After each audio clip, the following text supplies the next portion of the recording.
Dear friends, I am Parvinder from West Highlander and I welcome you all in this video about FTS for New Zealand study visa. In this video, I would be answering one of the common queries we receive from study in New Zealand aspirants. The students are interested to know if FTS is compulsory for New Zealand study visa. In answering this query, I would be covering 3 points. The first one is what is FTS? The second one is the purpose of FTS, and the third one is under what conditions the students may require to open an FTS account. So friends, keep watching for complete information. Under FTS, that is Funds Transfer Scheme, study in New Zealand aspirants can transfer their cost of living to New Zealand before they enter New Zealand. This is a scheme which facilitates the students so that they can open their account in New Zealand and transfer their cost of living, that is New Zealand dollars 20,000, before traveling to New Zealand. The FTS account is set up in ANZ Bank. The students can set up this account online. Your educational consultant can help you and guide you to set up this account. The purpose of FTS is to show the case officer that you have genuine access to the funds to support your study. While applying for your New Zealand study visa, one of the requirements is that the students must have enough funds to support their tuition fee as well as cost of living while in New Zealand. For tuition fee, the students are required to transfer the fee to the college or university they wish to study in.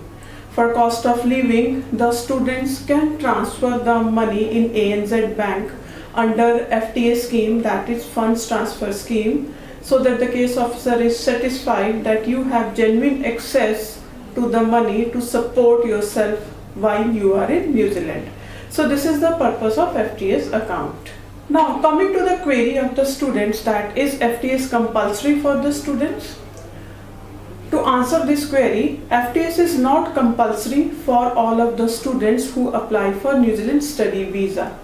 There are certain conditions under which the students may be asked to transfer their funds under FTS scheme. It is the discretion of the case officer whether to ask you to submit your cost of living upfront before traveling to New Zealand.